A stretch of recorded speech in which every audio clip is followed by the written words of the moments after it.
Este es la primera sesión de un cursillo que se llama Formas de Pensamiento. Yo no sé si finalmente este título va a pegar o no, o si yo lo tendré que cambiar en algún momento.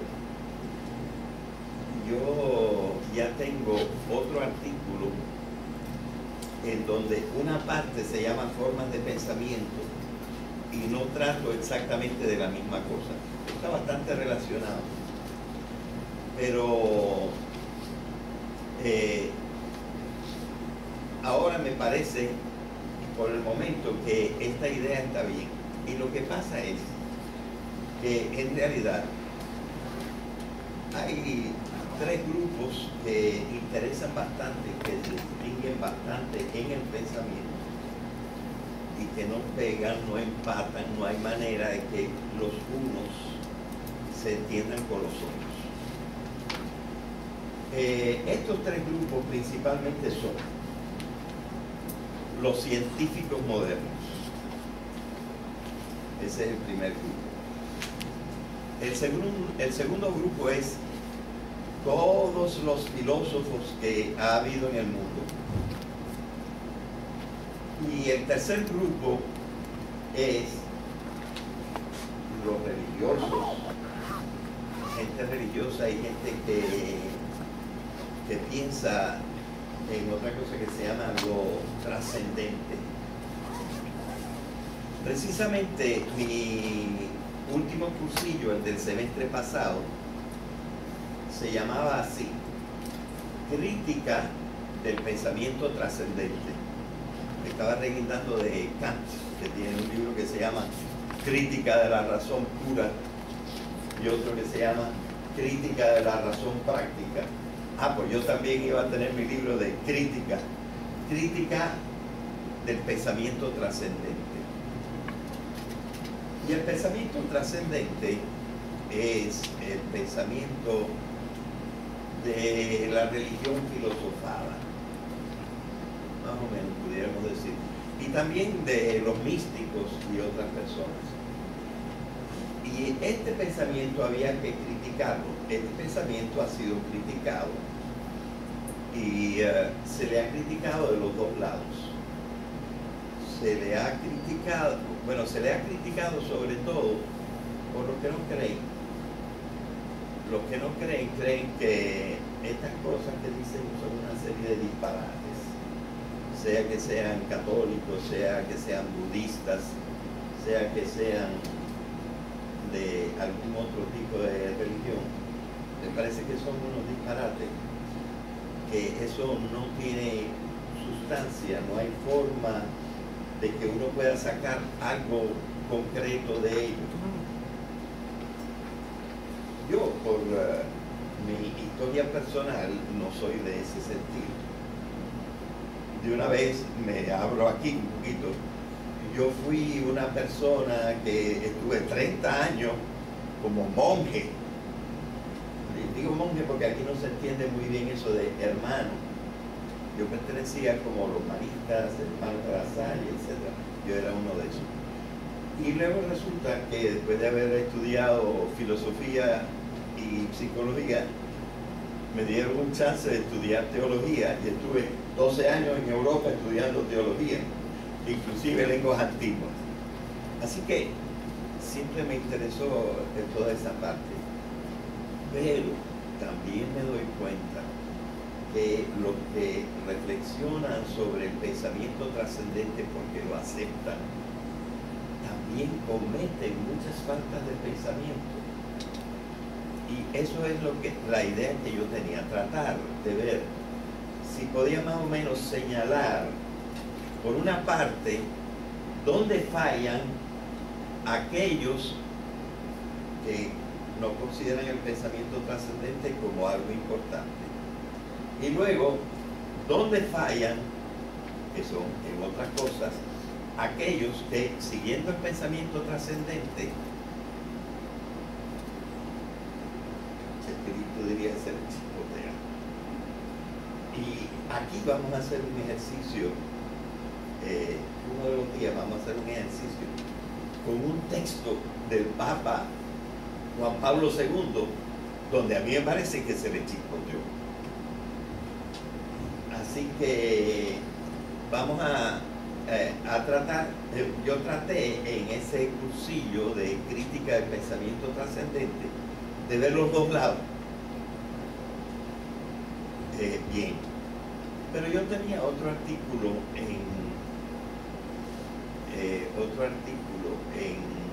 la revista Ceiba, que es la revista de esta universidad, que se llama El conflicto de los saberes. Y el conflicto de los saberes es precisamente el conflicto que existe en el mundo intelectual entre los científicos, los filósofos, que nunca se entienden entre sí. Es una cosa curiosa, son los que menos se entienden. Ellos entre sí se contradicen en una forma directa y completa, cosa que los científicos nunca hacen. Y luego, los religiosos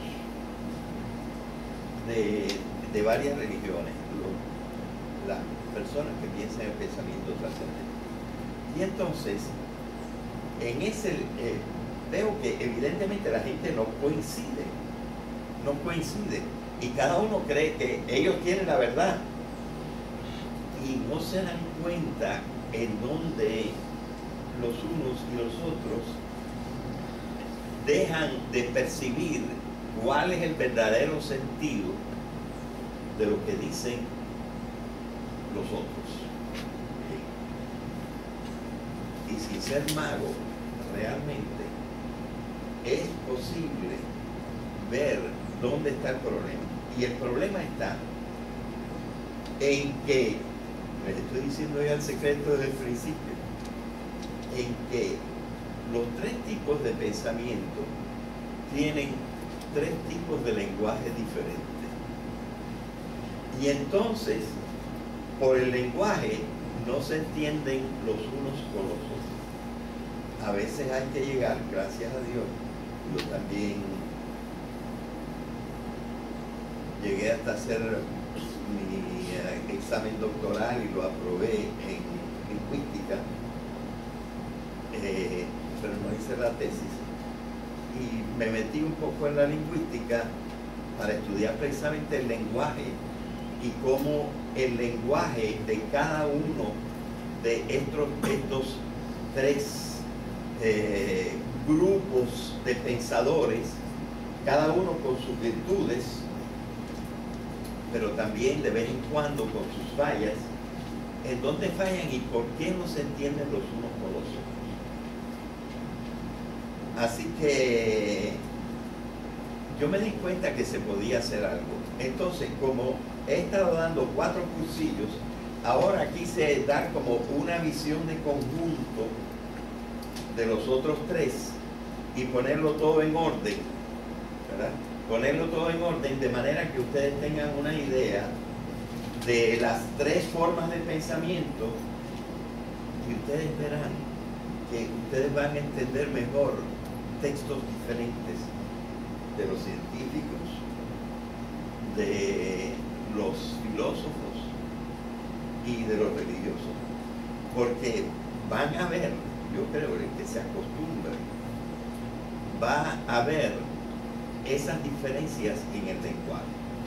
Y claro, el lenguaje está muy ligado al pensamiento.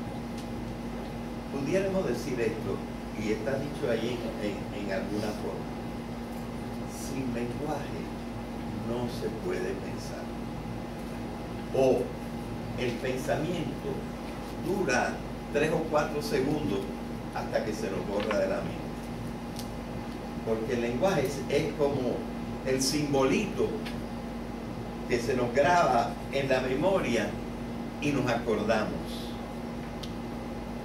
¿verdad? Sin lenguaje no se puede pensar.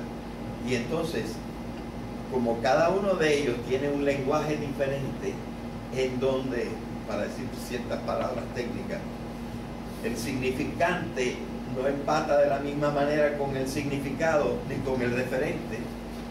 Es decir, tienen relaciones diferentes entre los elementos del pensamiento, pues evidentemente no se entienden, ¿verdad? Esa es la razón por la que uno no se entiende. Entonces hay que empezar por el principio, y eso es lo que vamos a hacer hoy. Y yo creo que como yo traté de ponerlo en una forma sencilla, lo podemos ver en...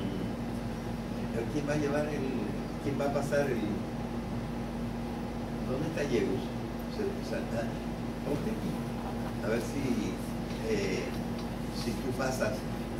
Yo creo que dándole a la flechita hacia abajo, vas a poder... Bien, ese es el primer párrafo que ustedes tienen allí y se puede leer acá también. Yo lo tengo también aquí, ¿verdad? Tú puedes enseñarlo ahí un poquito, un momento. Lo primero lo tuve que poner bien sencillo, ¿verdad? Pensar es tener un pensamiento sobre algo. Pero eso de pensar es tener un pensamiento, es lo que llaman una tautología, ¿verdad? Un papá es un papá. Eso es una tautología. Y pensar es tener un pensamiento, sería una tautología. Pero aquí no dice solamente eso, aquí dice pensar es tener un pensamiento sobre algo. Y eso ya no lo hace completamente una tautología. Es decir, no es lo mismo la cosa que me hace pensar que mi pensamiento. Son dos cosas. Una cosa es mi pensamiento y la otra cosa es la cosa que me hace pensar. Así que aquí hay dos cosas. Esto tiene unas implicaciones enormes. Esto tiene unas implicaciones enormes. Porque lo que voy a decir es una idea que está en toda la filosofía, pero sobre todo en la filosofía medieval. Y es esta. ¿Y cómo es que nuestro pensamiento coincide con la realidad? ¿Cómo es que nosotros pensamos y más o menos vemos las cosas como son? Bueno, eso se ha discutido mucho, si nosotros vemos las cosas como son o no. Y hay cosas formidables en la filosofía, sobre todo en la filosofía antigua, sobre esto divino. En eso yo soy fanático de un antiguo filósofo que se llama Parménides, y Parménides habla mucho de eso. Te dice, el ser es y todo lo demás es bobería. La nada no es. Y si yo veo los seres, bueno, yo reconozco los seres, y lo demás es bobería. Lo demás son apariencias y las apariencias son engaños. Así que este problema de que la realidad no es lo mismo que el pensamiento, y por qué milagro es que nosotros con el pensamiento entendemos la realidad. Ese es uno de los grandes misterios. Y poco a poco hemos ido descubriendo algunas cosas que nos dicen un poquito por qué, pero va a ser despacio que nosotros podamos hacer. De todas maneras, para que la gente no se quedara con la idea de que estamos hablando de una tautología, si eso suena muy tautológico, podemos decir que pensar es fijar la atención sobre algo hasta hacerse una cierta idea, por lo menos, una idea personal. Aquí entra la persona. Cada persona es un pensador.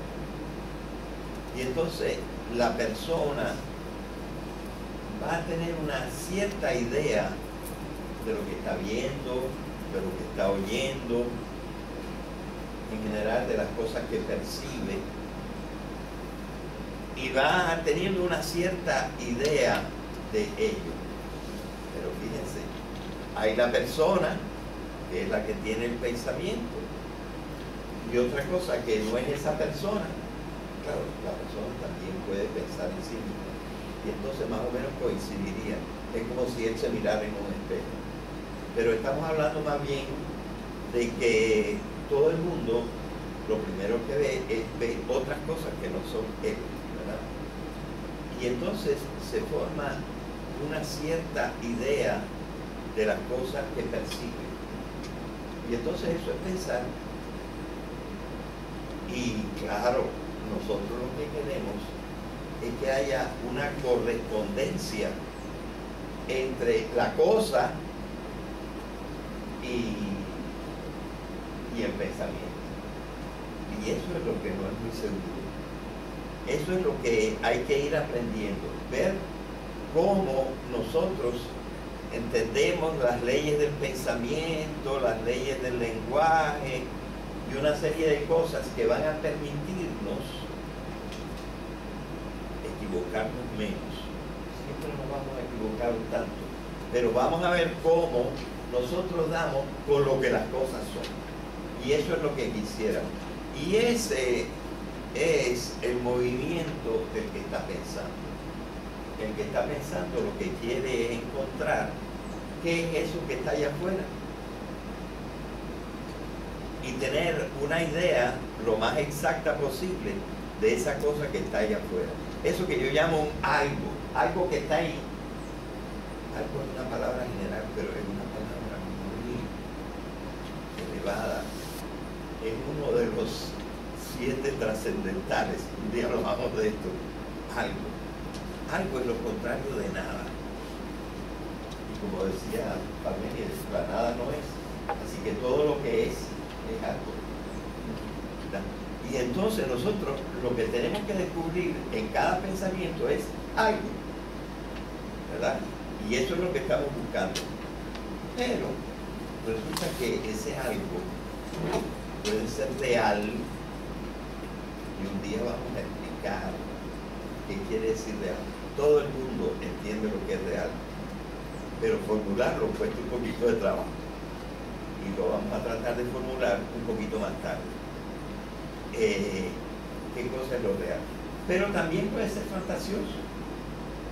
Yo puedo pensar en Superman y entonces estoy pensando en algo que no corresponde realmente a una realidad, sino que es algo inventado por alguien. Y nosotros ordinariamente lo llamamos real a Superman, ¿verdad? Así que aquí tenemos ya otro problemita adicional. El problemita es que la cosa en la que nosotros nos fijamos, como dicen los niños, y como decían los antiguos filósofos, si la cosa es verdad o no es verdad. En el tiempo antiguo, en vez de decir real, que era una palabra que curiosamente se inventó nada más 4 siglos después de Cristo. La palabra real no se inventó desde el principio. Y entonces ellos decían, como los niños cuando dicen,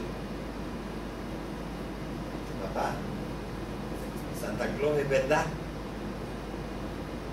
¿Qué querían decir ellos?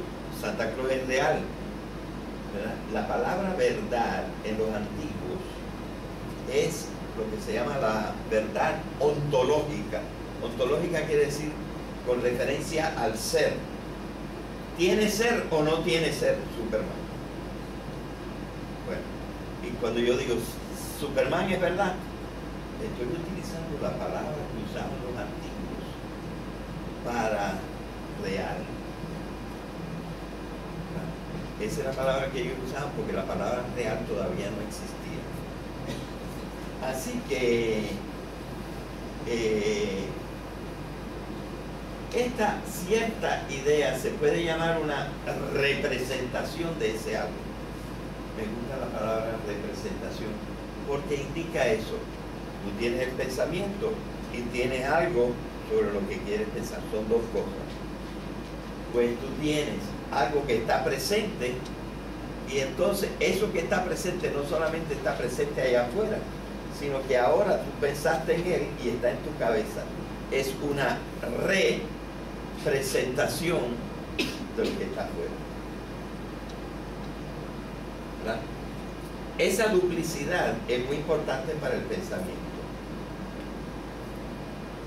Estoy usando una metáfora, está afuera, pero ustedes me entienden, ¿verdad? Una cosa es aquello en que yo estoy pensando y otra cosa es mi pensamiento sobre eso que yo estoy pensando. Esa dualidad es muy importante. Sí, dime. A ese mi pensamiento se refiere a la opinión que yo pueda tener. O sea, la opinión que yo tengo de ese algo puede ser totalmente diferente. Sí, claro. Supongo que cuando está usando la palabra opinión es porque no estamos seguros que lo hayamos descubierto, pero es lo que estamos pensando, ¿verdad? Es esa la razón, sí. Así que hay esas dos partes. Hay lo que está presente y la representación en nuestra cabeza de lo que está ahí, ¿verdad? Y ahora vamos a ver unas cuantas representaciones. Pero bueno, vamos a terminar de leer lo que dice ahí. Dice, tal denominación, esto de representación, implica que esa cierta idea o representación de ese esa idea o representación no es lo mismo que el algo que representa. Son dos cosas, ¿verdad? Este algo o representación del que hablamos, y aparte existe la representación de ese algo. Son dos cosas que están aparte. Pero el que piensa tiene que ser una persona. Lo otro puede ser una bolita, puede ser un árbol, puede ser un pupitre, o puede ser otra persona, pero el que piensa, el que tiene el pensamiento, el que tiene la representación tiene que ser una persona. Y díganme ustedes, ¿quiénes son personas?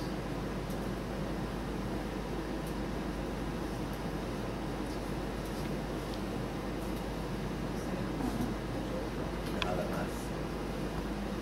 Bueno, vamos a dar alabo a Dios. Podríamos preguntarnos después si Dios es una persona. Pero fuera de Dios, las únicas personas que hay son seres humanos. Yo puse por aquí para que no me comieran. Yo tengo un amigo que es muy amigo de los ovnis. Y yo digo, bueno, yo estoy dejando de lado el fenómeno de los ovnis. Quizás si se descubre que los ovnis son esto o lo otro, ya nosotros veremos si son personas o no son personas, pero eso lo dejamos porque no tenemos bastante conocimiento de ello, ¿verdad? Sí. Una persona, siguiendo esta línea de pensamiento, una persona que está en coma, que ya no puede pensar en la reservación. Bueno, para eso los antiguos inventaron tener razón y tener uso de la razón. Pudiéramos decir, pero es una manera de hablar y es una filosofía que no es toda la filosofía, es que él todavía es un ser racional, pero no puede usar su razón, ¿verdad? Es una forma de decirlo y una forma me parece bastante prudente de hablar, ¿verdad? Para no quitarle a esa persona su propiedad esencial. Quizás se recupera, ¿verdad? A lo mejor sale del coma y otra vez puede pensar. lo que le falta por ese momento es el uso de razón. ¿Okay? Bueno, en todo caso, es una persona. Pero vamos a ponerlo, como ustedes tienen el papelito y se lo van a llevar, y además, yo les voy a decir dónde lo encuentran en el internet, porque ya está puesto en el internet. Puedo quizá hablar más libremente y no necesariamente estar mirando siempre. ¿Ustedes conocen alguna persona que no tenga cuerpo?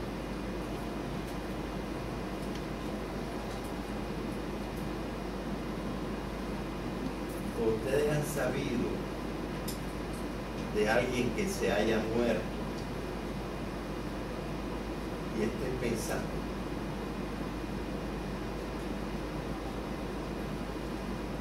Esto último podría tener bemoles, ¿verdad? Es decir, podríamos hacer un poquito de filosofía, pero yo quiero que desde este momento ustedes se acuerden de toda persona es un animal, y un animal excelente.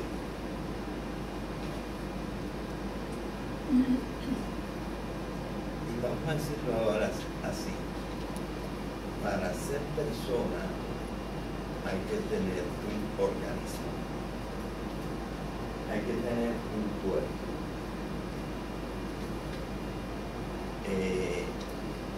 Alguna gente se olvida de esto.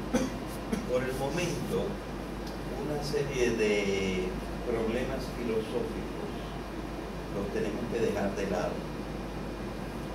Yo quisiera recuperarlos, porque yo espero que cuando yo me muera no desaparezca del todo, ¿verdad? Como decía el gran poeta Horacio, no moriré del todo.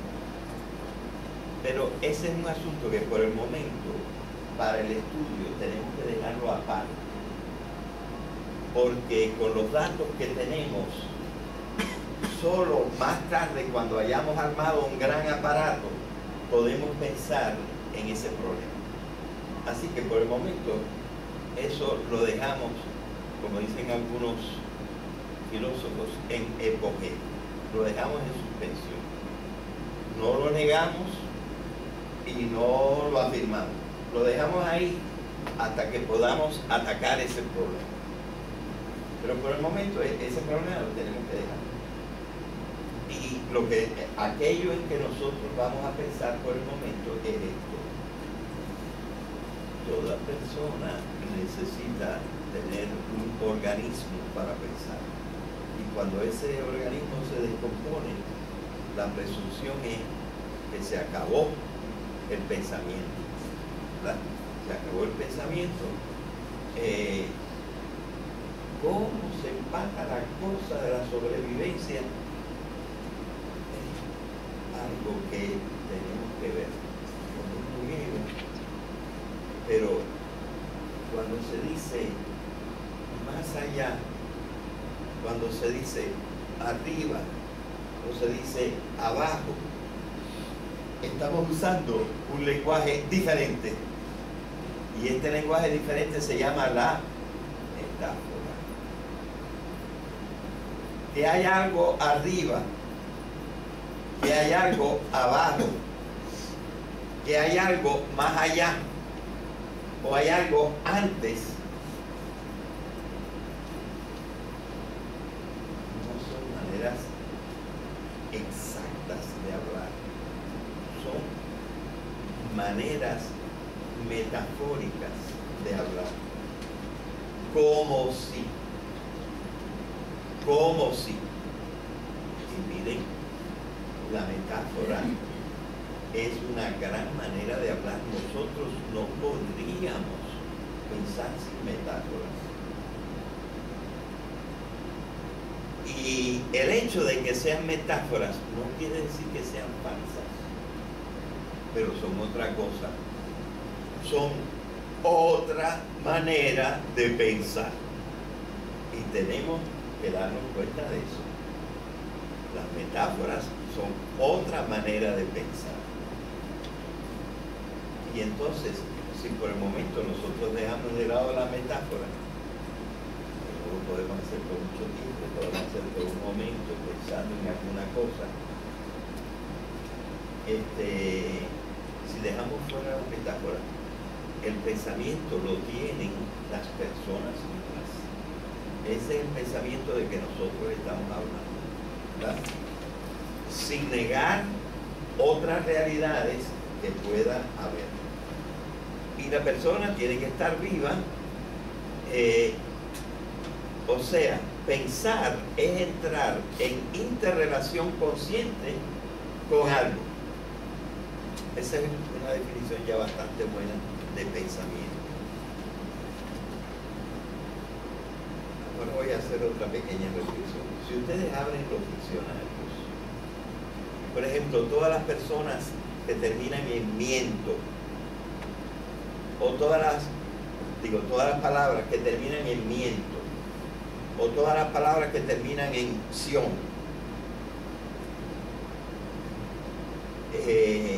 esas palabras tienen una definición y el diccionario de la Real Academia dice acción y efecto de tal cosa. Por ejemplo, contracción. Contracción es un movimiento que yo hago. La acción se llama contracción, pero el efecto que se produjo, que este músculo se contrajo, es un efecto. Un pensamiento pasa lo mismo. El pensamiento es el acto de pensar y el pensamiento es el contenido de ese acto de pensar. Y uno, no lo vamos a estar repitiendo siempre, pero tienen que darse cuenta de que al hablar de pensamiento, unas veces estamos hablando del acto de pensar y otras veces estamos hablando del efecto de estar pensando. Que el efecto de estar pensando es que se nos enciende una bombillita que llamamos idea o cosa por el estilo. Bien, vamos a seguir porque si no, no vamos a tener... pero eso es lo que dice el número 2. ¿Verdad? Y por el momento nosotros vamos a interesarnos en el acto de pensar. No vamos a decir, qué pensamiento bonito tenía Betances, o qué pensamiento bonito tenía Hostos. Esos son pensamientos escritos por ahí, o pensados también. Y eso es el efecto de estar pensando. Pero no es lo mismo el efecto de estar pensando que el acto de pensar. Y ahora nosotros vamos a tratar de examinar el acto de pensar. Nuestro interés está en este momento en el acto de pensar. Bien. Así que vamos al número 3. Si dejamos de lado las operaciones que tienen los animales, yo no les quiero rebajar nada. Las operaciones de los animales son maravillosas, pero las de los hombres son súper maravillosas. No hay comparación. O hay una comparación, pero de lo que es menos a lo que es más. ¿Verdad? Si dejamos de lado las operaciones esas que tienen los animales y que nosotros también tenemos, como por ejemplo percibir, es decir, ver, oír, etc. Pensar, eso nada más está constatado en los Homo sapiens. Y ustedes saben que ahora se distingue entre Homo sapiens, porque ha habido 14 especies humanas, por lo menos, de las cuales 13 ya se han extinguido y la única que queda, ahora le llamamos, repitiendo 2 veces la palabra sapiens, Homo sapiens sapiens. Bueno, Pues hoy en día los únicos que piensan son los Homo sapiens. Y aquí es donde decimos, dejemos al lado los extraterrestres. Eso todavía no tenemos bastante oportunidad de conocer. De manera que dejemos al lado los extraterrestres. Y entonces es esencial darse cuenta que el único que piensa es el ser humano. El único que piensa es el ser humano. En este mundo tremendo que tiene este universo que tiene una extensión enorme que se va siempre expandiendo, que nosotros sepamos, nosotros somos los únicos que pensamos. A menos que haya otros que en realidad se podrían llamar hombres también, aunque tuvieran la cabeza como un huevo y fueran así chiquititos, ¿verdad? Como dicen que son los extraterrestres. Pero por el momento hay que tener claro, el pensamiento es algo propio del hombre. La palabra propio quiere decir que solamente él lo tiene. Cuando digo hombre, naturalmente estoy incluyendo a la mejor mitad también, a la mujer. Las mujeres también son hombres. Así que tenemos que, cuando yo digo hombre, no es porque yo sea un machista. Yo tengo un artículo que se llama Yo hombre y tú mujer, que también está en el site que yo le voy a dar, en donde yo explico lingüísticamente que el lenguaje inclusivo, eso está diciendo nosotros y nosotras, se cometen una serie de errores inclusivos. Eso no es castellano y casi en ninguna lengua se puede realmente hablar así. Por eso lo dejamos de lado. Por favor, me perdonan si yo nada más digo muy a menudo el hombre, pero en el hombre yo estoy pensando también en ti y en ti.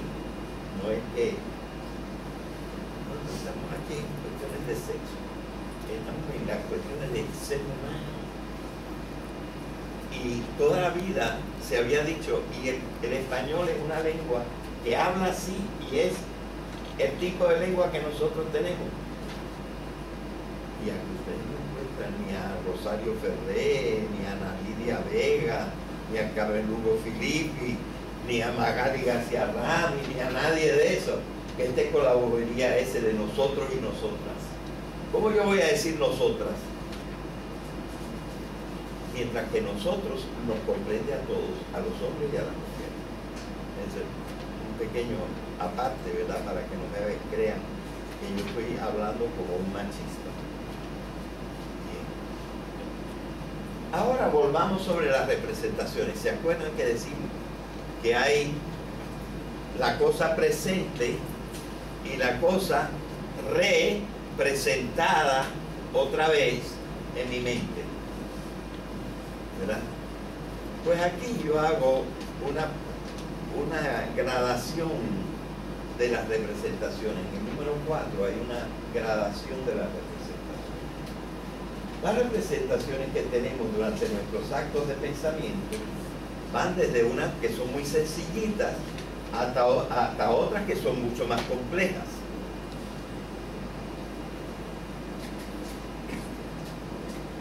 La más sencilla sería tener una noción. Te dicen, ¿qué cosa es un codicilo? Y tú dices, ¿un qué? Tú tienes un poco una idea, y codicilo se te parece a código. Pues tienes como una cierta idea. Eso se llama una noción. Una noción. Y es, digamos, la representación, una forma de pensamiento, la representación más elemental, tener una idea de lo que es algo, ¿verdad? Eso se llamaría una noción. Pero si la noción se precisa y yo empiezo a estudiar la cosa, entonces un día lo explicamos mejor quizá, tenemos un concepto. El concepto es bien diferente de la noción. Yo creo que algunos animales pueden tener nociones, pero no llegan nunca a tener un concepto. ¿Sí? ¿Y qué dice, por ejemplo, la filosofía de esos homo sapiens, de personas, esos hombres que no tienen la facultad de pensar? Porque sé, por ejemplo, que René Descartes decía pienso, luego existo. ¿Con quién? Pienso, René Descartes no era pienso, luego existo. Sí. Pues, ¿qué dice la filosofía de las personas que no tienen la facultad? Bueno, yo creo que, como le respondí a ella, se trata de que no tienen el uso de esa facultad, aunque su organismo está, o debería haber estado preparado, pero tiene algún inconveniente. Y entonces, ¿qué hemos hecho en nuestra sociedad? Una cosa muy sabia. Los vamos a tratar como si la tuvieran. Y decimos, son personas. Y eso es lo que yo llamo una ficción jurídica. Porque no son iguales. Pero nosotros decidimos que los vamos a tratar como iguales. Y es la decisión más sabia que hayamos podido tomar, ¿verdad? Pero estas son las excepciones, ¿verdad? Desgraciadamente hay una cantidad de excepciones enorme de gente que no sabe pensar bien, que no puede pensar. Pero nosotros hemos decidido, bueno, ellos son un caso aparte. Nosotros estamos hablando de lo que es un ser con todas sus facultades. Santo Tomás lo decía así: cuando tú quieras definir algo, defínelo por el ejemplar más perfecto. Tú puedes ver un caballo y a ese caballo le falta una pata, pero tú no dices que el caballo tiene 3 patas.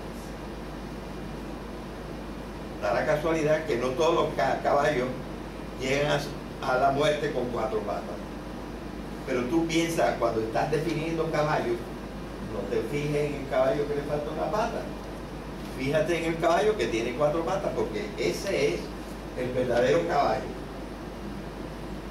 El otro es una cosa que le pasó algo y dejó de tener una pata. Lo vamos a considerar todavía un caballo. En gran parte es todavía un caballo, pero no es el caballo el que yo pienso cuando pienso en un caballo. Y tenemos que tener la misma opinión de esos otros. Y la palabra uso de razón es algo inventado por los abogados, para decir todos somos seres humanos, pero alguien no sabe pensar, dice, tiene la razón, pero no tiene el uso de la razón, ¿verdad? Y aquí vemos el uso de una metáfora bien pensada. Y nosotros, evidentemente, cuando nosotros definimos, es decir, tratamos de dar la esencia de lo que algo es, tenemos que coger un ejemplar que sea verdaderamente lo que es.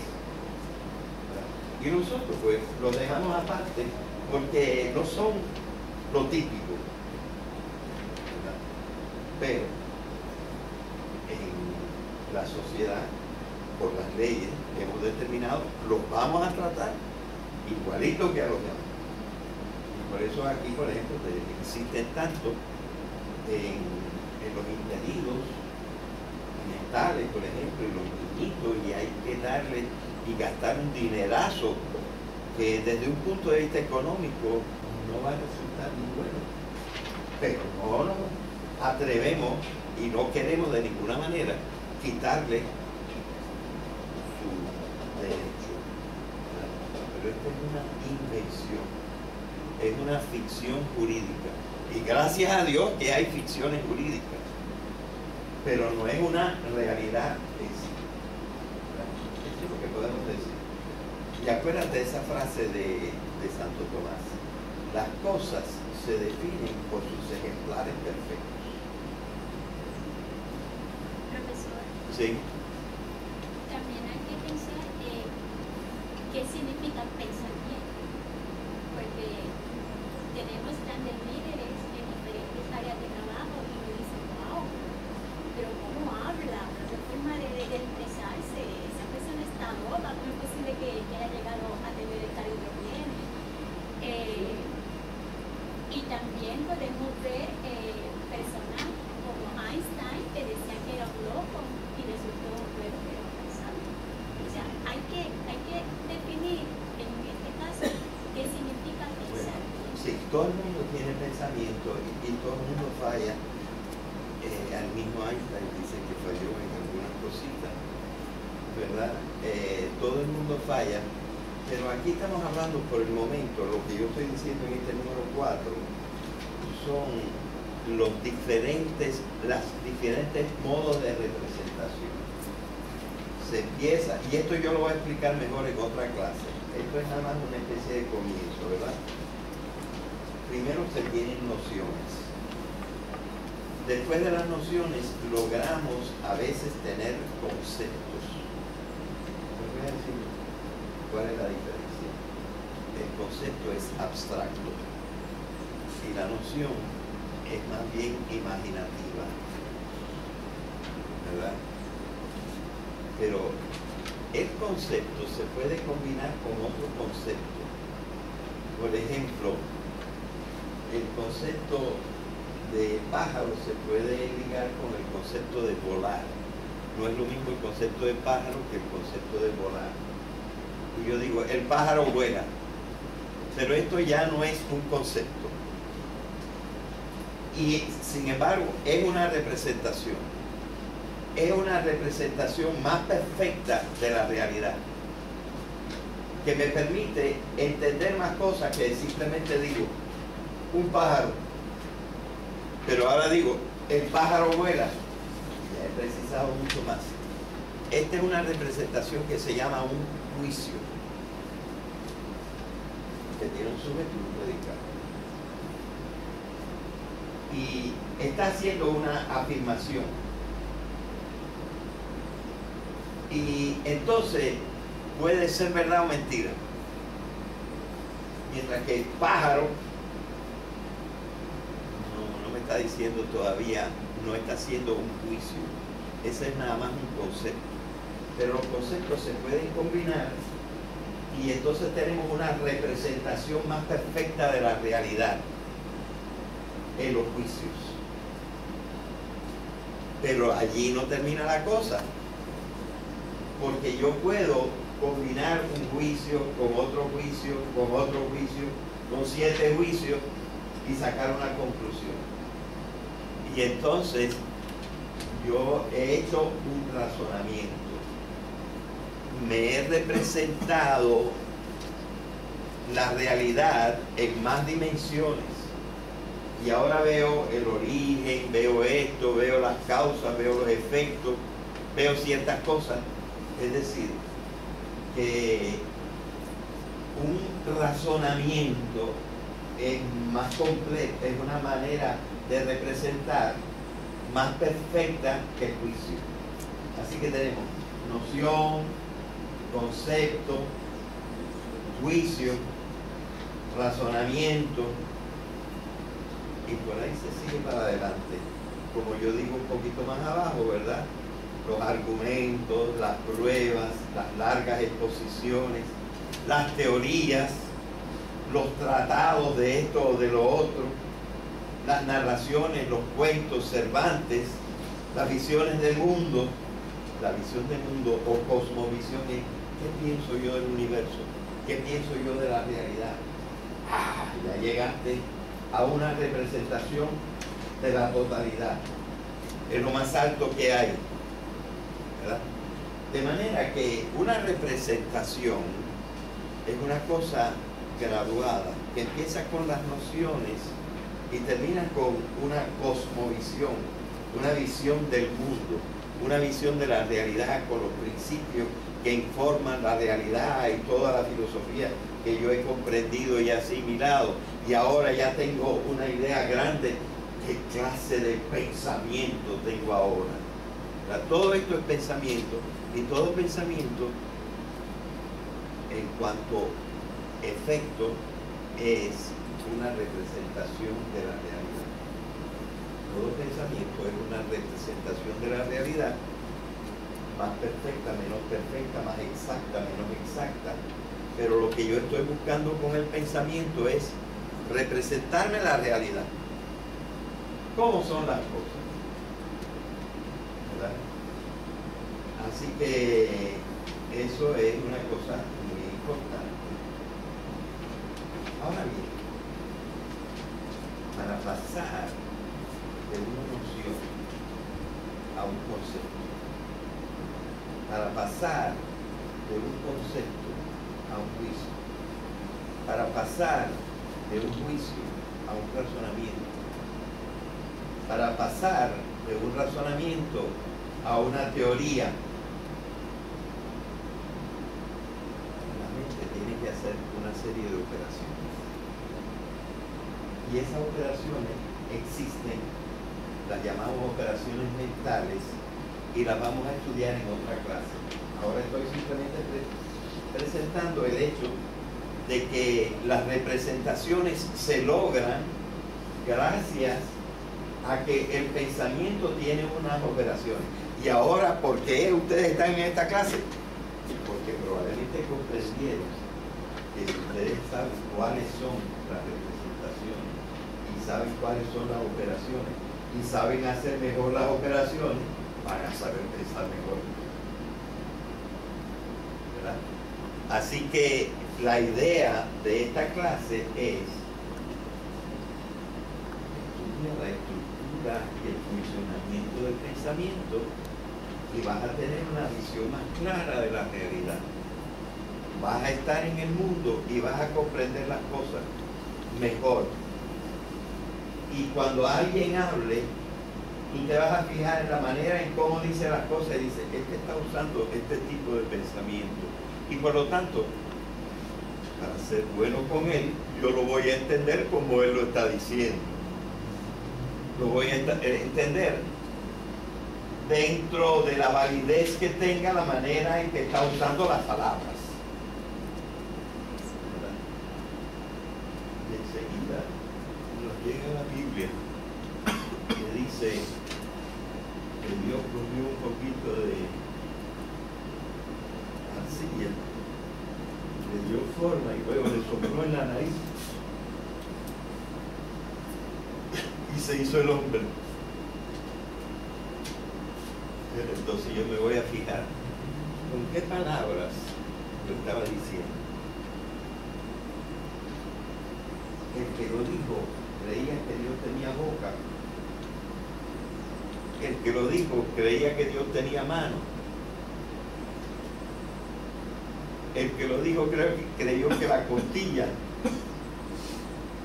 No, yo lo voy a entender como una metáfora. Y no lo voy a entender. No, eso es así, eso es ciencia. ¿Verdad? Es decir, yo voy a entender las cosas como fueron dichas. Y analizando, yo sé analizar las palabras y sé dónde está la metáfora. Nosotros vamos a estudiar la metáfora, la vamos a descomponer, etc. ¿Verdad?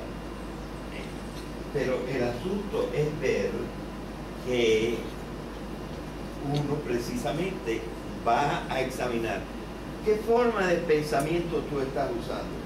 Pues yo te voy a hacer la diferencia de entender las cosas dentro de la forma de referencia, dentro de la forma en que tú estás usando las palabras, y no entenderlo en otra forma, ¿verdad?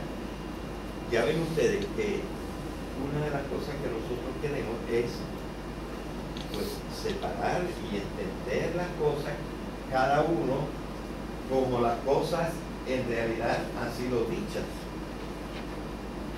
Decía un papa que no es muy simpático, porque un cerebro llamaba Pío XII, que dijo unas cosas fantásticas de los años 50, y dijo, la mayor cortesía que puede tener una persona es entender las cosas como las dijo el que las dijo. Y no darle la vuelta, ¿verdad? Cada uno debe entender las cosas como las cosas son. Mira, Félix, no es que yo quiera salir, pero es muy aburrido estar siempre viendo letras.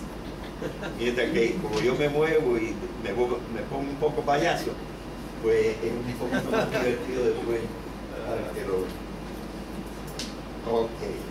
Así que están las operaciones mentales y nosotros vamos a estudiar estas operaciones mentales.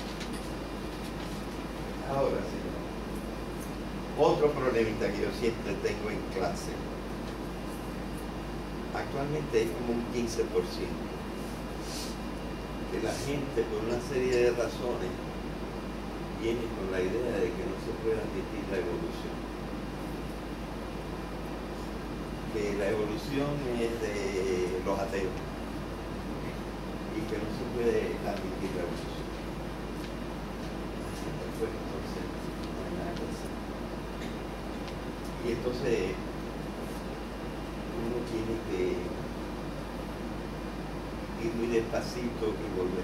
Y el número que vamos a ver ahora, que no está precisamente allí, pero que es el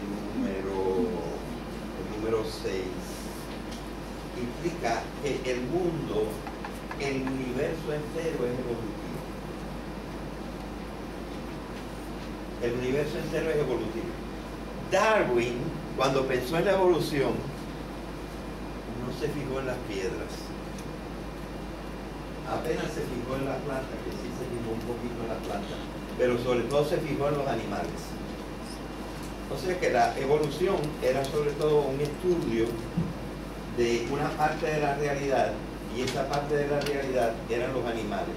Y por cierto, sobre todo el animal superior, el hombre, ¿verdad? Pero ahora hemos descubierto que la evolución empezó en el minuto cero y que todavía sigue corriendo. O sea, la evolución se ha convertido de un concepto biológico en un concepto cósmico, no usando la palabra cósmico como esa gente que se dice que son metafísicos, no, usando la palabra cósmico como el cosmos, como el universo. Todo el universo evoluciona. Y la evolución empieza por un momento en que no había átomos. Nada más había radiación. ¿Ustedes saben cuánto duró ese tiempo? 4.000 millones de años. De los 13.000 y pico millones de años que hace que se produjo lo que se llama el Big Bang, los 4.000 millones primeros no había ni átomos, nada más había radiación. Las condiciones, llegó un momento en que pasaron a otro periodo. Y ese periodo es el periodo de la materia simple. Y ese, no le quiero decir el tiempo que duró porque no me acuerdo en este momento. Pero podemos decir que la vida surgió en los últimos 4.000 millones de años. Y que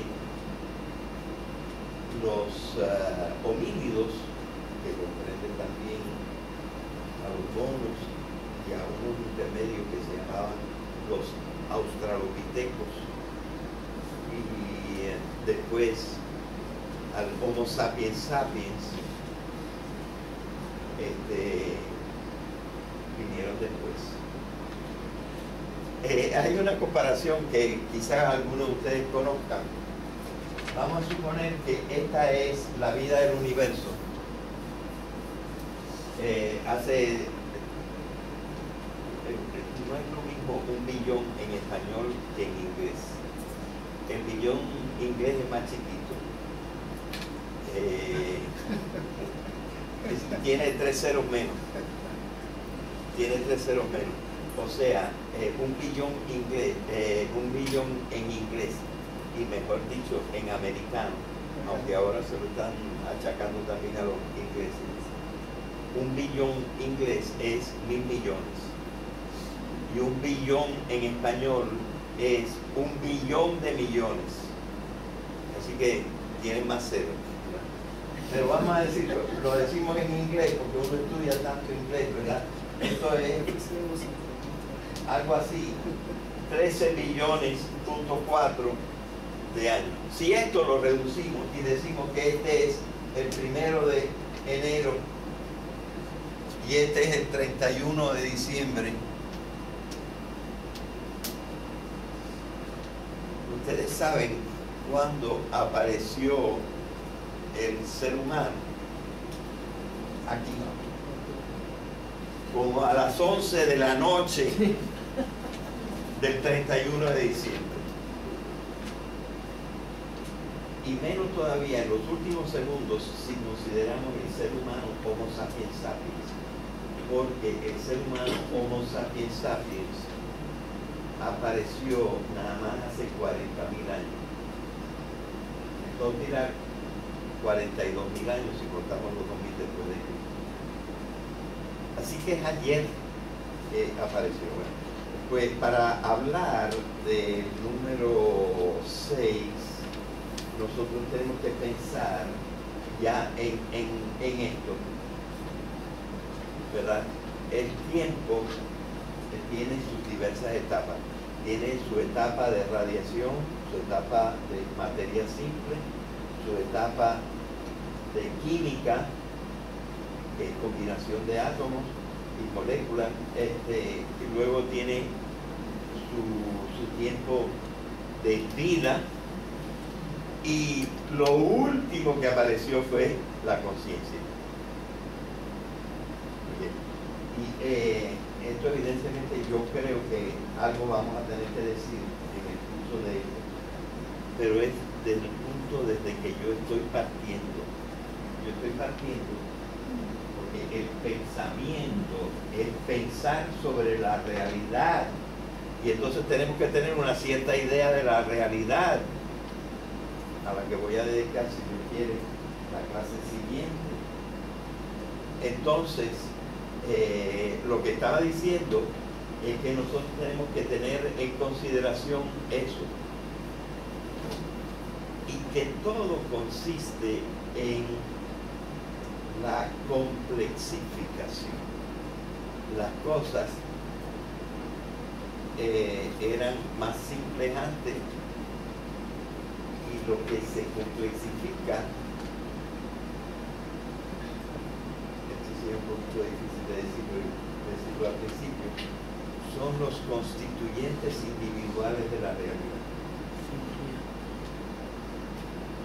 Los constituyentes individuales, es una forma de decir los constituyentes individuales de la realidad, es decir, las cosas. Y las cosas se hacen cada vez más complejas. Y la cosa más compleja es el ser humano, ¿verdad? Y esto es lo que está debajo del número 6, que dice que la simplicidad, ahí lo puedes mirar un segundito, Félix, allá, la simplicidad de las operaciones de los otros vertebrados en relación con la extremada complejidad del pensamiento humano están en un evidente paralelismo con el desarrollo de sus respectivos cerebros. Es decir, ¿por qué yo puedo pensar? No me vayan a creer un materialista burdo, pero ¿por qué yo puedo pensar? Yo puedo pensar porque tengo un cerebro de una complejidad espantosa. Y no es el momento ahora de explicar. No es el momento de explicar. Yo me he metido bastante por este lado porque ahora los maestros que tratamos de entender cómo es la educación tenemos que saber mucho del cerebro. Y claro, el cerebro tiene trillones de conexiones. Y eso es lo que nos ha permitido pensar. Cómo de la materia sale el pensamiento, algo diremos en algún momento. Pero es por complexificación y por una palabra que existe, que puso un poco más abajo. Del otro lado está la palabra más importante de todo este papelón: emergencia. Pero creo que está por el otro lado. La 13. En la 13. Bueno, a ver si llegamos. ¿Qué hora es? No vamos a llegar a ninguna parte, pero bueno. Vamos a seguir. La simplicidad de las operaciones de los otros vertebrados está en relación con el tamaño de su cerebro. Me voy a prohibir entrar en la descripción del cerebro en este momento, porque no llegaríamos a ninguna parte. Ahora, yo me pongo un poco ya más tolerante en el número 7. Porque en el número 7 digo que se puede decir de dos maneras. Descartes, por ejemplo, lo decía así: nosotros tenemos un cuerpo y da la casualidad que mientras el cuerpo está funcionando, el alma está funcionando, y qué casualidad, están pensando en lo mismo. Eso es lo que decía Descartes. Y esto quiere decir, lo de aquí tiene relación con lo de acá, y eso se llama un correlato. Pero no está diciendo que esto es la causa de esto, o que esto es la causa de esto, que esta es la causa y que este es el efecto. Y otros dicen, no, tú piensas porque tienes un cerebro. Y yo soy de esa opinión. Como soy de esa opinión y tengo sentimientos y pensamientos religiosos, y yo no puedo explicar un día o me toma mucho tiempo. Pero nosotros pensamos porque tenemos cerebro y tenemos el cerebro que tenemos. Simplemente es así. Bueno, esa es la suposición que yo estoy poniendo y eso lo digo en el número siguiente. Digo que hay dos maneras de pensar y las dos maneras de pensar han llegado hasta hoy. Por ejemplo, digo que primero, tanto los antiguos como los modernos, unos han pensado que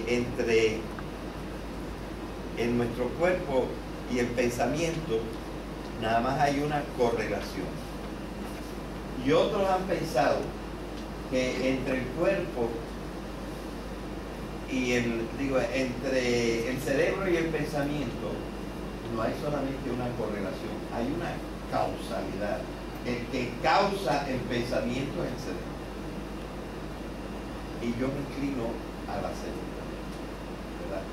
Y yo digo, por ejemplo, que yo lo he leído a los dos, en el número 8, de Christoph Koch, que yo estimo mucho y que trabajó con uno de los que descubrió el genoma humano, Francis Crick, que por cierto era un religioso, era religioso en su manera de pensar. Él piensa que entre el cuerpo y la conciencia, porque no habla del alma, tiene sobre la conciencia, dice que lo que hay es un correlato. Es decir, él no se atreve a decir que el uno causa el otro. Pero, por ejemplo, Antonio Damasio, un americano de origen portugués, lo dice claramente, es una causalidad, ¿verdad? Y para que la gente comprenda una dificultad más de entender el pensamiento, digo lo siguiente. Doy aquí un ejemplo de alguien antiguo, como Platón, y de alguien, entre comillas, moderno, como Descartes, que pensaban que, diciéndolo de otra manera, entre el cuerpo y el alma lo que hay es un correlato. O sea, cité un antiguo y un moderno. Y también causalidad, un antiguo que todavía lo consideramos antiguo, Santo Tomás de Aquino, ¿verdad? Del siglo XII y XIII, vivió los dos. Piensa más bien que es causalidad. Y un moderno, el más famoso de todos, Antonio Damasio, piensa también que es causalidad. O sea que este es un problema que, digamos que en la ciencia está siendo todavía discutido. Pero claro, cada uno tiene su opinión, y la opinión mía es que hay causalidad. Una verdadera causalidad entre el cuerpo y el pensamiento, supuestamente conocido como alma. Prácticamente lo que yo digo que el alma es una metáfora. El alma es una metáfora de un fenómeno. En realidad, si nosotros comprendiéramos desde el punto de vista más bien científico, el alma es una función del cuerpo. Es la función superior intelectual del cuerpo. Pero nosotros la tratamos como si fuera una cosa. Y así lo dice Descartes. Descartes dice que hay una res extensa, res quiere decir cosas, y hay una res pensante. O sea que el hombre es dos cosas. Pero usando otra terminología, Santo Tomás de Aquino dice, el hombre es una sustancia, no dos, una sustancia. Pero no, esto lo explico más en detalle en otro momento. Ahora estamos tratando de hacer una introducción en la cual nosotros veamos una serie de principios y de posiciones para entender qué cosa es el pensamiento, porque el pensamiento, antes decíamos que lo decía el alma, y yo no tengo ninguna objeción que alguien hable de alma. Lo único que tiene que saber es que está usando un término metafórico. Pero no hay nada malo en usar un término metafórico, ¿verdad? Así que eso es lo que podemos decir. ¿Qué cosa quiere decir aquí moderno? Esta idea es una idea muy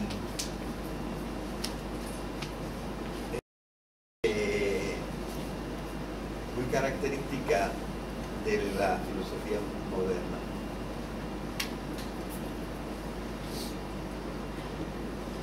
Se piensa, y es probablemente bastante verdad, que el mundo cambió completamente entre el siglo XV y el siglo XVI.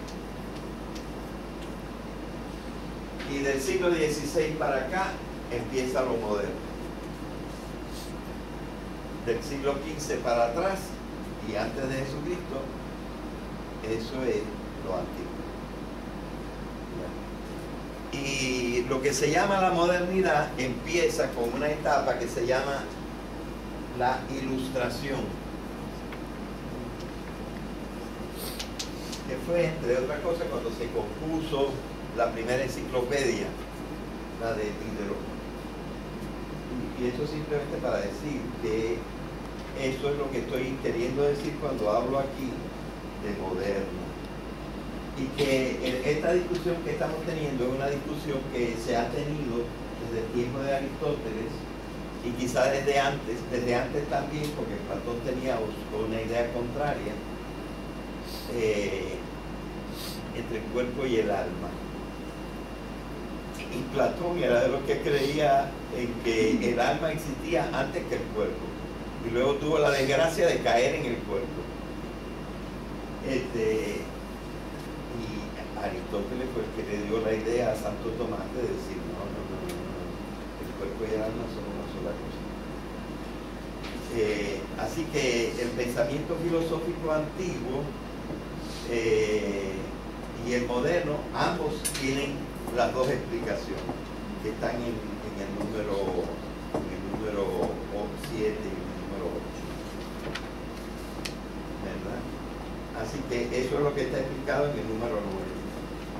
Y entonces en el número 10 yo lo que digo es que yo estoy de parte de los que piensan que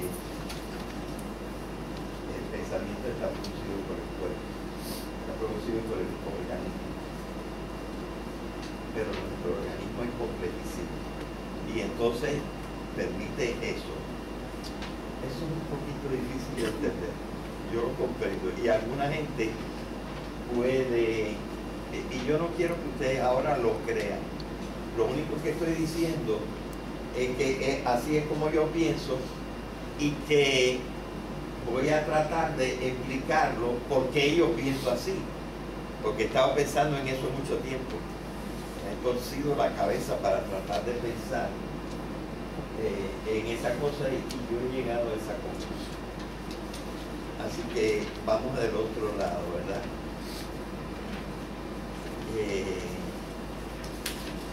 Yo allí hablaba de que y eso implica afirmar que el pensamiento es una función. El pensamiento es una función y no una cosa. Y un producto del organismo humano vivo y maduro, actuando en su ambiente natural. Porque si no está en su ambiente natural tampoco puede pensar. Pero el ambiente nuestro, en nuestro ambiente natural, no es solamente físico, es también social. Estamos en el número 11.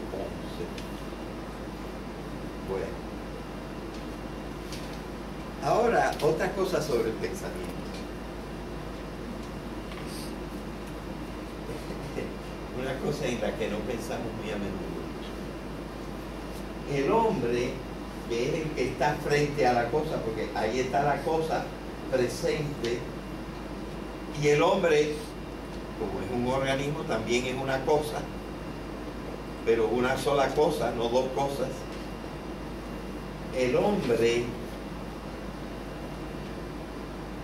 también parte de la realidad. O sea, en el fondo, es la realidad misma la que se está pensando.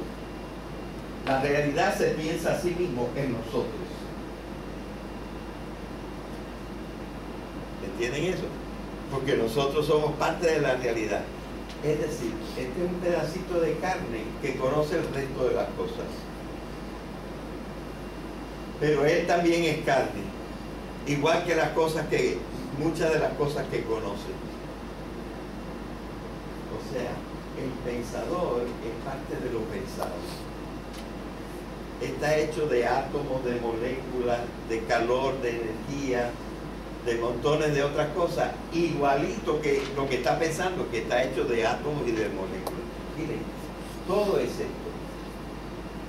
O un conjunto de átomos organizados, o un conjunto de átomos organizados en células. Lo que son nada más átomos, eso es lo que no es vivo. Y los vivos somos átomos organizados en células. Pero los átomos nuestros organizados en células son tan complejos han subido tanto que cada vez tenemos propiedades diferentes. El ejemplo más sencillo para explicar eso es que se llama la emergencia, que aparece por ahí ahora, ¿no? Es lo siguiente.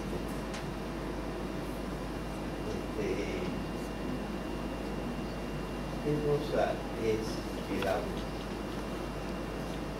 Es un compuesto de qué? Hidrógeno y oxígeno. El hidrógeno moja. El oxígeno moja. El agua moja. Es así. Es decir, tú tienes dos componentes más simples y no tienen la propiedad de mojar. Tú los mezclas en la proporción de 2 a 1 y mojan. Es decir, las propiedades de la materia emergen por complexificación. Y es parte de los pensamientos que tenemos que tener ahora. Y es lo que explica la naturaleza de la evolución cósmica. Que cuando las cosas del ambiente van, es decir, un ser, lo que yo he llamado una cosa o un constituyente individual de la realidad, está siempre en su ambiente. Y cuando una cosa del ambiente entra en el ser, sus propiedades mejoran y se convierte en otra cosa más alta. Así es como es la realidad. Y ya nuestro pensamiento, nos estamos fijando en algunas cosas para poder luego aplicarlo a nuestra teoría del pensamiento, ¿verdad? Y estamos diciendo que todo en la realidad ocurre por emergencia. Y emergencia es eso, que a medida que el mundo va encontrando nuevas maneras de constituirse en cosas más complejas, va adquiriendo unas propiedades mejores y mayores, hasta que llegamos al punto que un animalito como nosotros pensó. Algo que se le puede añadir a esa definición es que usted tiene el todo y lo compone entre sus partes y no va a poder entender el todo si simplemente usted suma cada una de las partes. Y entonces El todo es algo más que la suma de las partes. O sea que el enfoque analítico de coger un problema complejo y tratar de descomponerlo y entender cada piececita y después tratar de coger todo el conocimiento y sumarlo, no necesariamente te ayuda a entender. Eso es lo que yo traté de explicar en el segundo cursillo, que te lo puedo yo perfectamente. Bien, pero entonces nosotros vemos qué cosa es el pensamiento. El pensamiento es como el clímax, por eso yo digo aquí que ese que piensa, primero, es parte integrante de la realidad y parte culminante de la realidad, porque es el que entiende la realidad mientras piensa.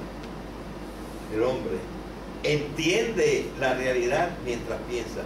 Pues oye, si eso no es la cumbre, ahora hay demasiada gente interesada en decir que el hombre es nada más una pieza en el mundo y que no vale nada. Y entonces sacan la idea de que cuando el hombre pensaba que la Tierra estaba en el centro del universo, entonces se creía el gran ser del universo, el rey del universo.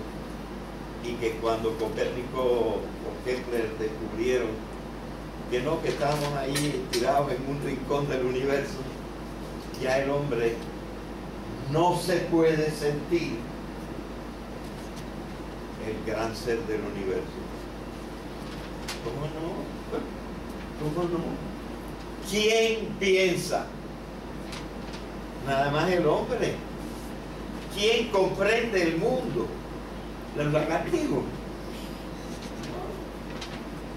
El único que comprende un poquito el mundo es el ser humano. Eso es lo grande que hay, eso es lo grande que somos. No hay que ser soberbio, ¿verdad? Pero no hay nada más grande que un ser humano. Dejando afuera a Dios, ¿verdad? Por el momento, nosotros lo que tenemos es que darnos una cuenta, una cierta cuenta, de que nosotros no podemos estudiar el pensamiento sin tener una idea del universo. Y estamos desarrollando una serie de principios sobre cómo es el universo, sobre cómo es la realidad, para ver cómo el pensamiento actúa y comprende la realidad y se representa la realidad, ¿verdad? Porque si no partiéramos de lo que hasta ahora sabemos de lo que es el universo, no íbamos a poder saber cómo funciona el pensamiento. Así que ya estamos en el número 14.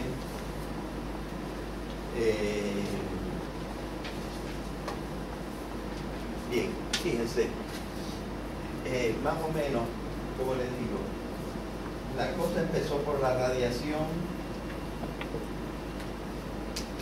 siguió por la simple materia física. Esta se complexificó en química, porque aquí hay transformación ya de las moléculas y se transforman. Esto permitió la aparición de cosas como los aminoácidos y otras cosas, y empezó entonces lo biológico. Entonces, después de lo biológico, apareció la conciencia.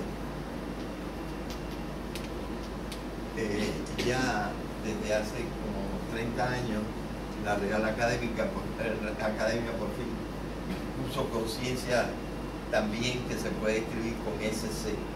Yo prefiero escribirla con SC. La conciencia. Aquí estamos hablando de la conciencia psicológica. Un autor en que yo confío mucho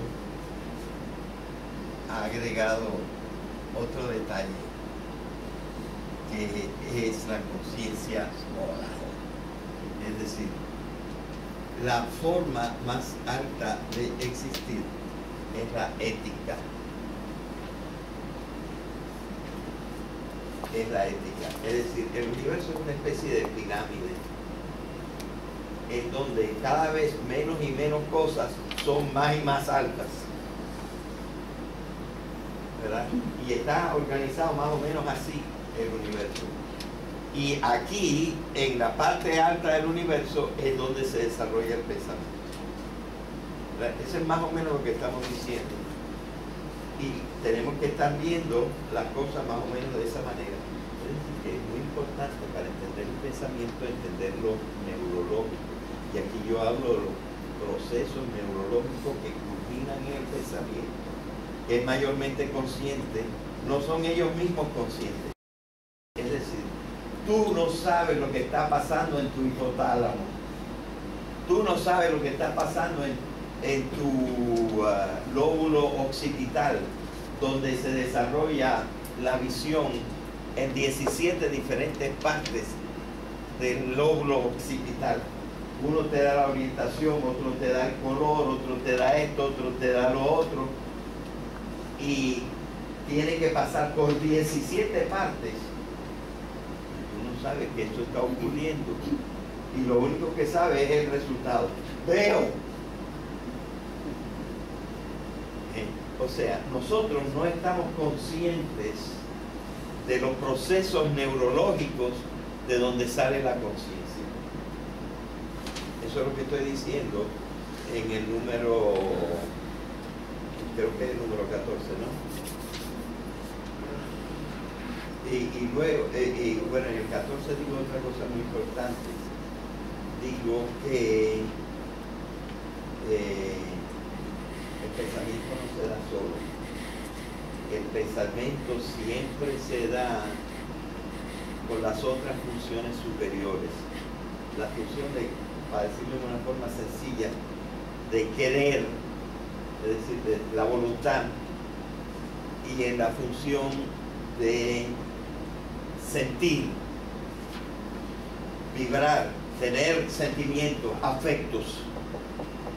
Nunca se da el pensamiento solo.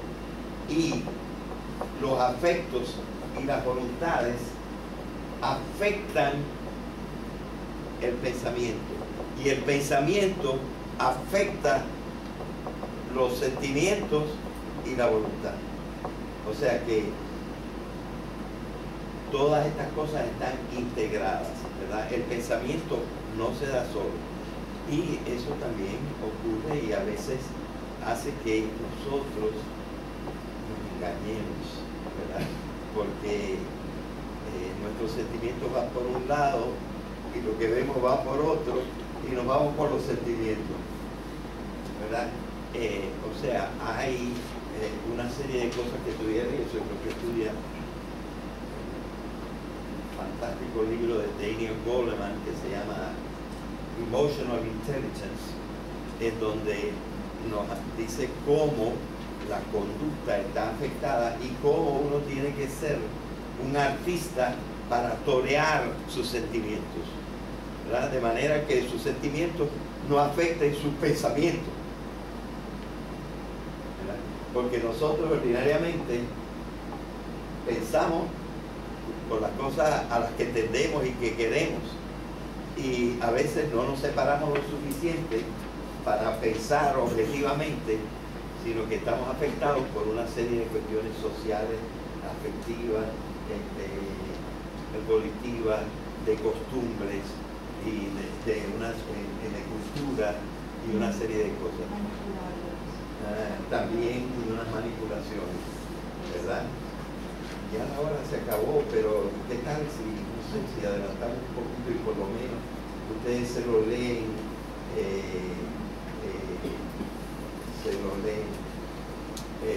hasta el final?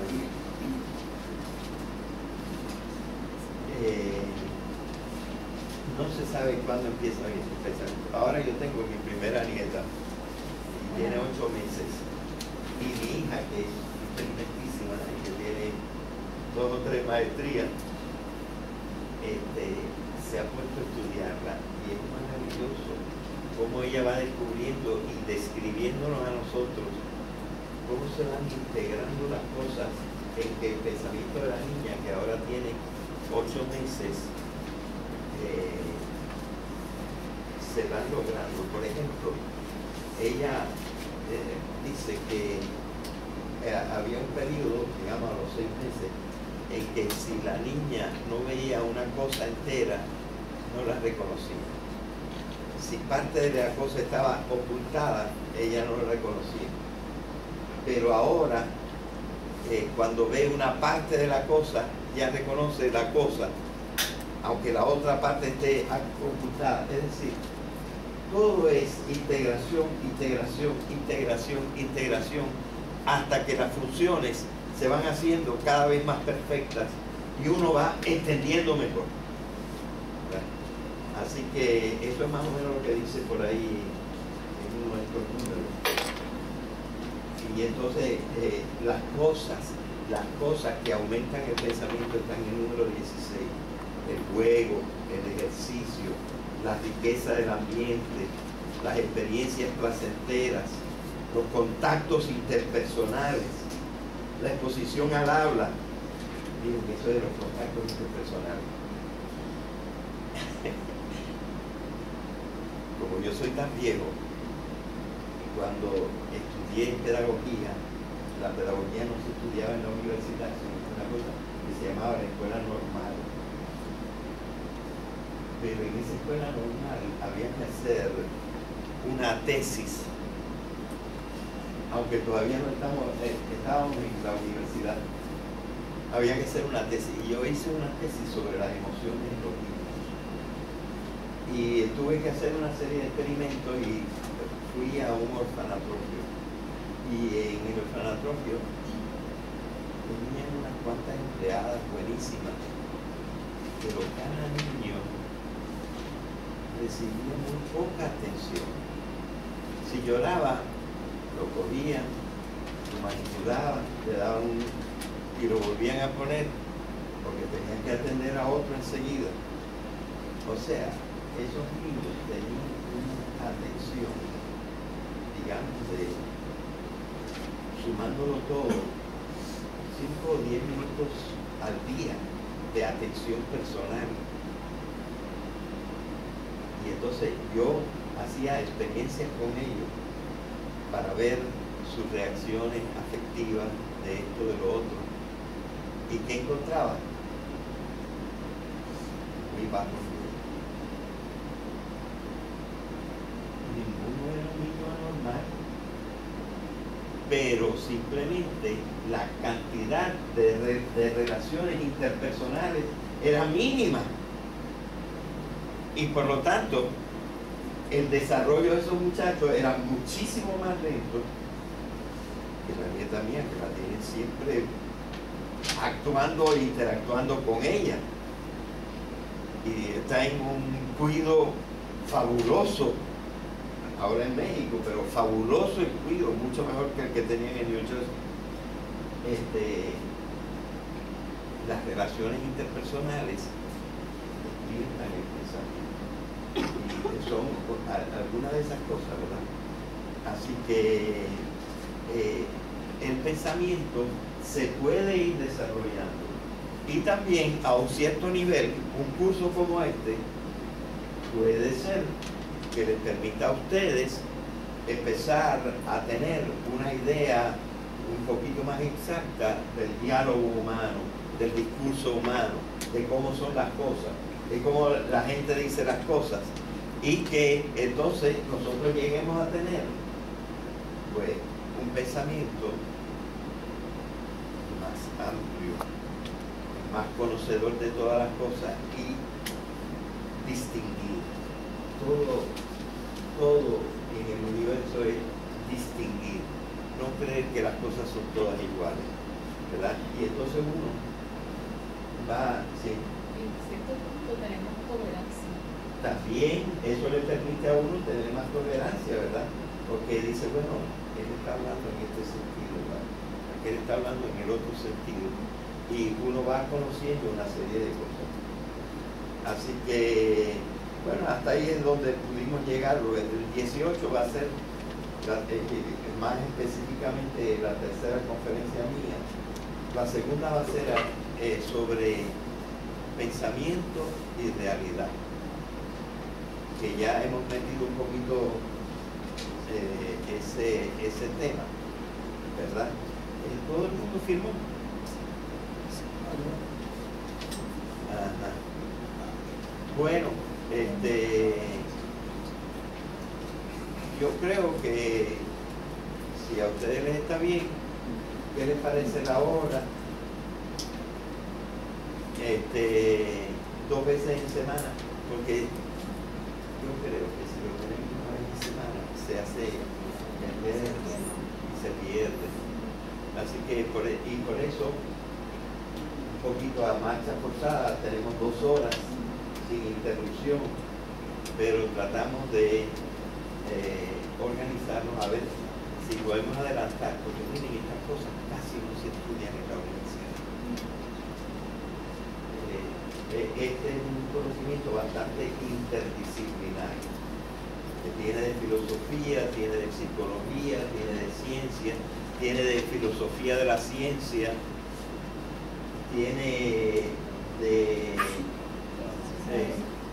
filosofía pura, y tiene algo también que permite una cosa que a mí me interesa mucho, que es que se comprenda también el mundo de lo religioso, el mundo de lo trascendente, para mí la seguridad de que existe Dios, y cosas por el estilo, sin que esto sea simplemente una serie de sentimientos que uno tiene, sino también, ¿por qué no?, una idea que uno se ha fijado después de haberse fijado en toda la realidad. Así que, bueno, podemos dejar ahí hoy. Pero si quieres, yo me quedo conversando. Pero el que quiera ya se puede.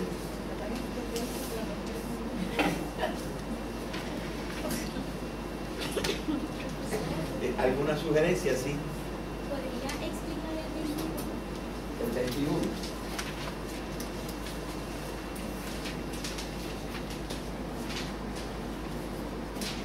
Ah, sí. Ese en el principio de la metafísica, un libro que escribió Aristóteles. Él no le puso ese título, pero como cayó después de sus libros de física, le pusieron los que están después. Pues en el principio de la metafísica él se pone a decir qué cosa es pensar. Y al decir que por qué la gente, el hombre ha querido pensar, es porque la realidad que ve lo asombra. Dice, ¿cómo me explico esto? Es decir, el principio del pensamiento, dice Aristóteles, es el asombro, ¿verdad? El asombro se presenta a nuestra conciencia ante la experiencia de la realidad. Y entonces uno dice, caramba, esto lo tengo que investigar, me tengo que fijar en esto. Y mientras nosotros tengamos asombro, pues entonces tenemos el movimiento hacia tratar de entender, de estudiar, de pensar. Es lo que dice, lo que quiere decir el número 21. Y también es muy interesante el número 20. Miren, por ejemplo, ya mi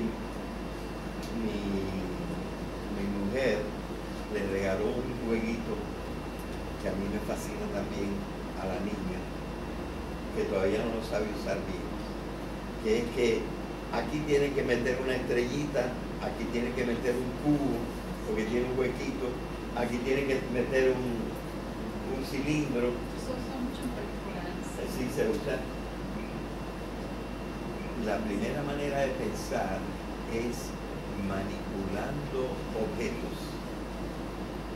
Es decir, el objeto está ahí y entonces uno dice, ¿y este es donde cabe? Y uno empieza a comprender la realidad manipulando objetos.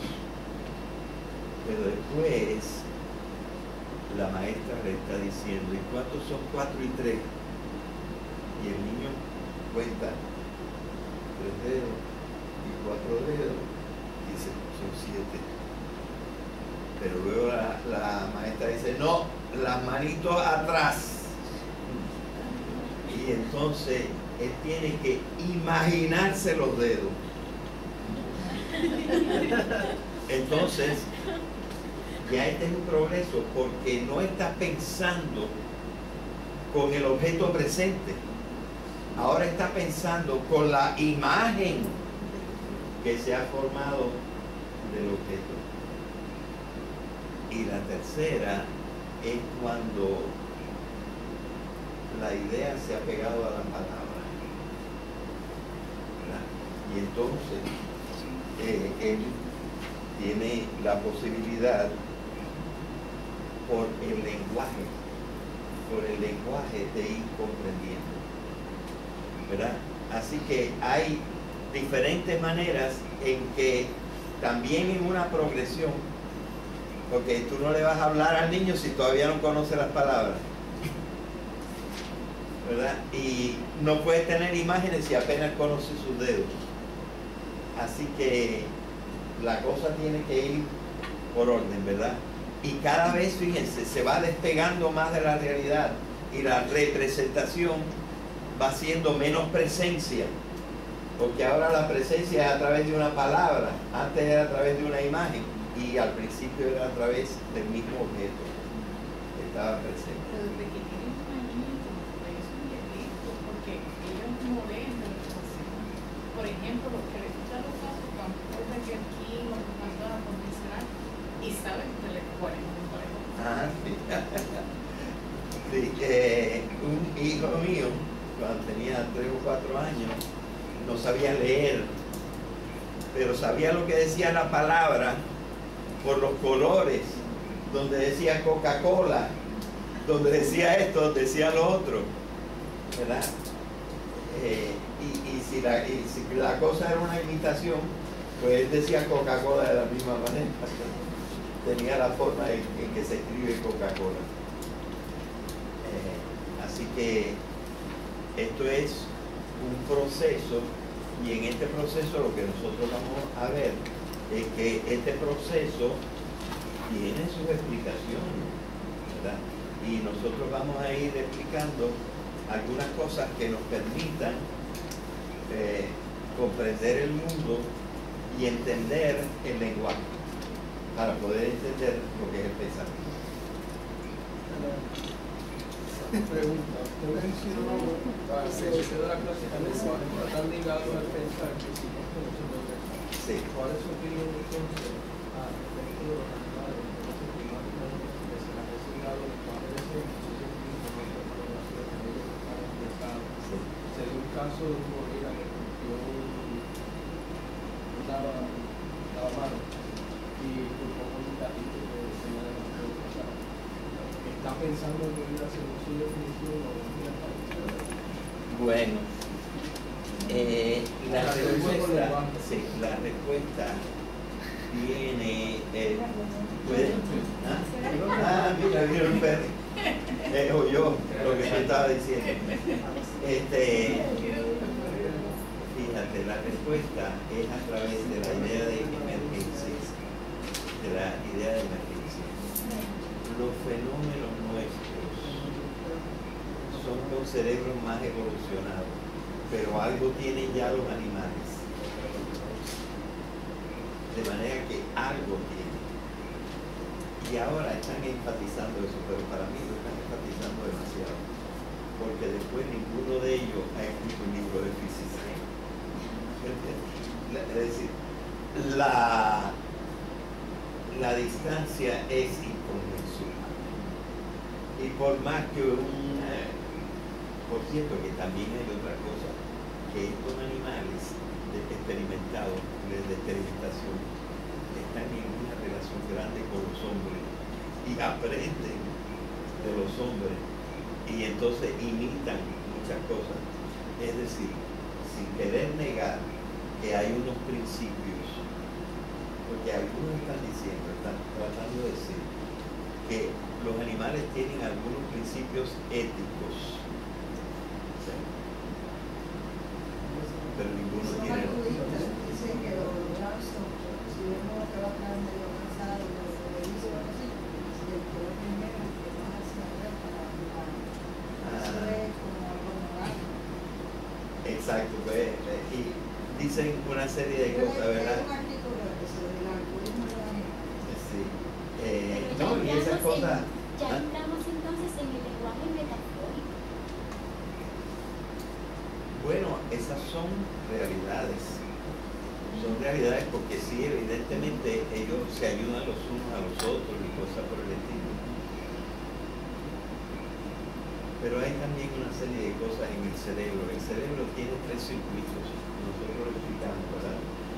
Tiene un circuito que va hasta la médula espinal, otro circuito que ya tiene respuesta en lo que se llama el sistema límbico, y otro tercer circuito que comprende ya todo el cerebro con la corteza cerebral, con diferencias de fracciones de segundo, ¿verdad? Pero que son respuestas diferentes. Evidentemente todos los animales tienen los 3 circuitos, pero el circuito tercero, por ejemplo los pájaros, es así, y por lo tanto no pueden hacer las mismas cosas. Sin embargo, nos maravillan viendo los flamencos allá en Miami, y las cotorras y todo lo que hacen, y los entrenan y cosas por el estilo.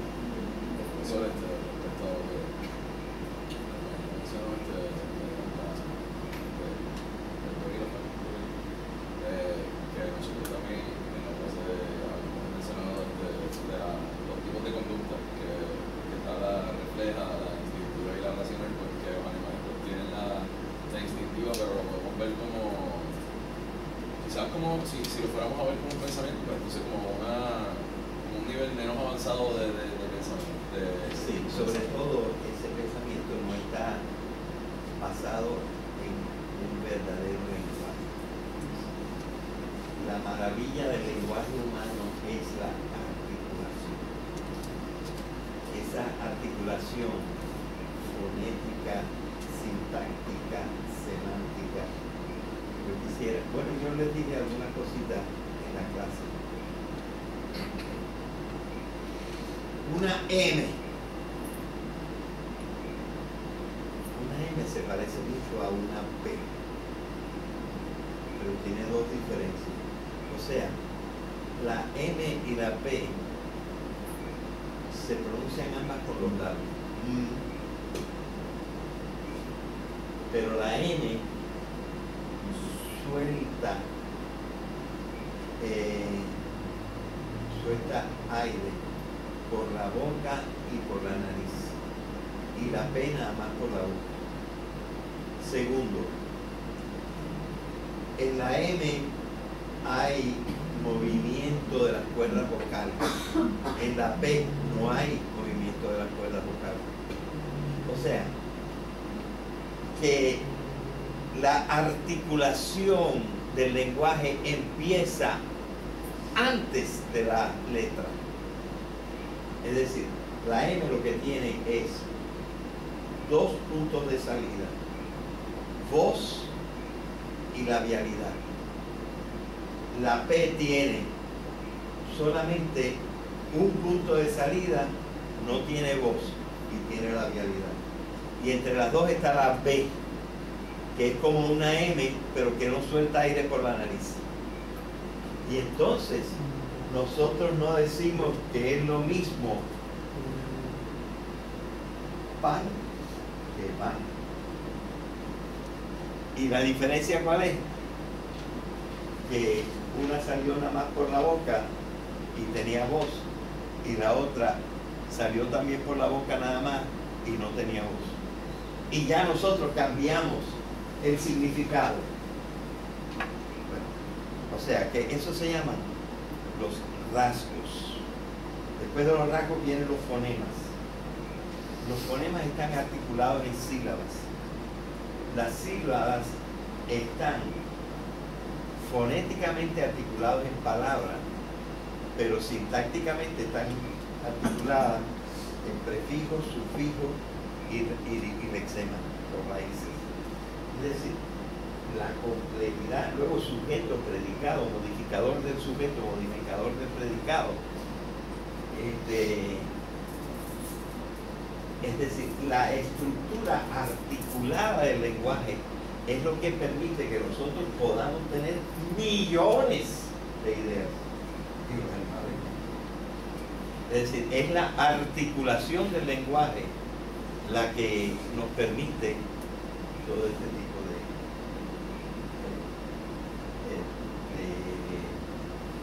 un pensamiento más articulado, porque ya vamos conociendo cuál es la diferencia de la B y la M y la cosas por el estilo, ¿verdad? Y entonces simplemente las explosiones son una en los labios, otra en la lengua y otra en la garganta. Y ahí tienen las 9 letras principales, con voz, sin voz, y saliendo por la nariz o saliendo por la boca.